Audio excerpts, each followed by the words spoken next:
अयोध्या के राज सिंहासन पर बैठने के बाद राम हर पल प्रजा के हित के विषय में ही सोचते रहते थे। वे अपनी प्रजा के सुख दुख का बड़ा ध्यान रखते थे। प्रजा के बारे में जानने के लिए उन्होंने विशेष गुप्तचर नियुक्त किए हुए थे। ये गुप्तचर वेश बदल कर प्रजा में घुल मिल जाते थे, जिससे उन्हें लोगों के सुख दुख आसानी से पता चल जाते थे। गुप्तचर प्रतिदिन सूचनाएं एकत्र कर राम को बताते थे और राम प्रजा की समस्याओं के निदान का हर संभव प्रयास करते। वे गुप्तचरों से यह भी जानते थे कि राजा की नीतियों और कानून व्यवस्था का पालन करने में लोग कहां तक चौकस हैं। इसके अलावा वे गुप्त तरीके से नई नीतियों और नियमों के प्रति जनता की प्रतिक्रिया भी जानना चाहते थे कि प्रजा इन्हें सहजता से स्वीकार कर रही है या अनिच्छा से इनका निर्वाह कर रही है। गुप्तचरों द्वारा प्राप्त जानकारी के आधार पर राम अब तक इस निष्कर्ष पर पहुंचे थे कि वे अयोध्या की प्रजा में काफी लोकप्रिय हैं। पूरे नगर में किसी को किसी भी प्रकार का कष्ट नहीं है। चारों ओर आर्थिक रूप से संपन्नता है। इसलिए राम भी अपनी शासन प्रणाली से काफी संतुष्ट थे। एक दिन एक गुप्तचर ने राम को बताया, महाराज, एक शासक के रूप में हर कोई आपकी प्रशंसा करता है। बाजारों, चौपालों, गलियों, घरों तक सांस्कृतिक उत्सवों में लोग आपकी शूरवीरता का गान करते नहीं थकते। आपने रावण आदि राक्षसों का संहार करके पृथ्वी पर शांति स्थापित की है।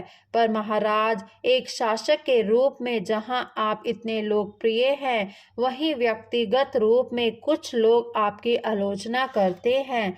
यह सुनकर राम चौंक गए। वे बोले, क्यों? मनुष्य के रूप में मुझ में क्या दोष है? लोग किस बात के लिए मेरी आलोचना करते हैं? मुझे शीघ्र बताओ। गुप्तचर ने कहा, महाराज, लोगों का मानना है कि सीता आपकी पत्नी कहलाने योग्य नहीं रही। वे लंबे समय तक राक्षस राज रावण के यहाँ रही है, अतः आपको उन्हें नहीं अपनाना चाहिए था। आपके द्वार उन्हें पत्नी मानकर सामान्य स्थान देने पर भी वे रानी कहलाने योग्य नहीं हैं। इससे अयोध्या की स्त्रियों में गलत संदेश जाएगा। यह सुनकर राम के मन को ठेस पहुंची। राम सीता की पवित्रता के बारे में जानते थे और फिर सीता अग्नि परीक्षा भी दे चुकी थी, लेकिन इसके बाद भी लोग उन पर उंगली उठा रहे थे। अब राम को एक शासक के रूप में अपनी प्रजा की अपेक्षाओं पर खरा उतरना था, इसलिए वे गहन सोच विचार में डूब गए। राम लोगों की सोच जानकर बहुत दुखी और चिंतामग्न रहने लगे। एक दिन उनके एक अन्य गुप्तचर ने उन्हें आकर बताया, महाराज, एक धोबी आपके लिए अपशब्द कह रहा था। गुप्तचर काफी व्यग्र था। राम ने उसे शांत करते हुए कहा, मुझे विस्तार से बताओ कि क्या हुआ है। तुम इतने उत्तेजित क्यों लग रहे हो?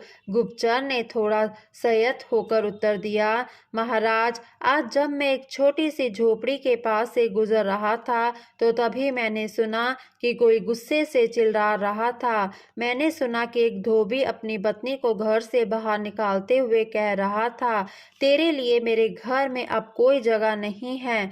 तू एक रात बाहर रहकर आई है, इसलिए मैं तुझे अपने घर में नहीं रख सकता। मैं कोई राम नहीं हूँ जो बरसों रावण के यहाँ रहने वाली पत्नी को अपना लूँ। तू मेरे घर से अभी निकल जा। यह जानकर राम को बहुत दुख हुआ कि लोग उनके लिए किस तरह की दुर्भावना रखते हैं। वे जानते थे कि सीता पवित्र है, पर अब उन्हें एक पति नहीं, एक शासक की तरह सोचना था। उन्हें तो अयोध्या के हर नागरिक की कसौटी पर खरा उतरना था। एक धोबी द्वारा उन पर लगाया गया लांछन उनके हृदय से नश्तर की तरह चुभ गया। वे पूरी रात इस बात को लेकर चिंतामग्न रहे। सुबह उठकर राम ने अपने भाइयों को अपने कक्ष में बुलाया। भरत, लक्ष्मण और शत्रुघ्न उनका अभिवादन करके बैठ गए और बुलावे का कारण पूछा। राम बोले, लक्ष्मण, हम महान रघुवंश में जन्मे हैं, जिसका यश सूर्य के समान चारों दिशाओं में फैला हुआ है। वनवास से अयोध्या लौटते हुए मैंने सीता की अग्नि परीक्षा कराई थी, ताकि लोगों को उसकी पवित्रता पर संदेह ना रहे। लेकिन इसके बावजूद भी अयोध्यावासी संतुष्ट नहीं हैं। वे उसके विषय में अनगर अनाप शनाप बोल रहे हैं। कल सुबह तुम सीता को रथ पर बैठाकर तीर्थटन के बहाने वन में ले जाना और गंगा के पार ले जाकर उसे ऋषि वाल्मीकि के आश्रम के पास छोड़कर तुम अयोध्या वापस लौट आना। यह मेरा आदेश है और इस विषय में मुझसे कोई प्रश्न मत करना। राम ने कठोरता से कहा। राम के मुख से यह कठोर शब्द सुनकर तीनों भाई व्याकुल हो उठे। लक्ष्मण सबसे अधिक दुखी थे। उनकी आंखों से आंसू झलक आए। वे यह कार्य करने का साहस नहीं जुटा पा रहे थे।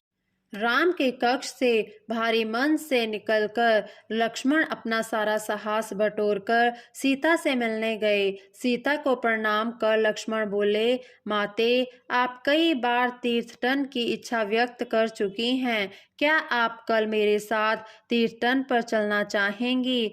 माता सीता कहती हैं, हाँ अवश्य, क्यों नहीं। मैंने बहुत दिनों से इच्छा थी। बताओ कल किस समय चलना है? सीता ने उत्सुकता से कहा।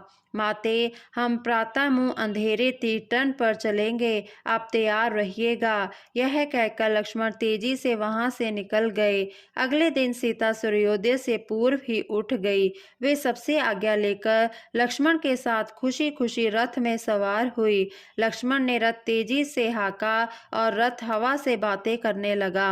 वे जल्दी ही अयोध्या की सीमा से बाहर निकल गई। गंगा के किनारे पहुंचकर लक्ष्मण ने रथ रोका और सीता को गंगा पार कराई। गंगा के किनारे स्थित जंगल में कुछ दूर तक लक्ष्मण सीता के साथ चले, लेकिन अब झूठ उनसे और सहन नहीं हो रहा था। वे सीता के चरणों में गिरकर बोले, माते, मुझे क्षमा कर दें। मैंने आपसे झूठ बोला था कि आपको तीर्थटन पर ले जा रहा हूँ। भैया ने आपको त्यागने का निश्चय कर लिया है, अतः मैं आपको वन में छोड़ने आया हूँ। उन्हें यह कठोर निर्णय मजबूरी में लेना पड़ा, क्योंकि अयोध्या की प्रजा आपके विषय में अच्छे विचार नहीं रखती। पास ही ऋषि वाल्मीकि का आश्रम है, आप वहां रह सकती हैं। कृपया मुझे क्षमा करें और यहाँ से जाने की अनुमति दें। सीता अपने परित्याग की बात सहन ना कर सकी और दुख से बेहोश हो गई।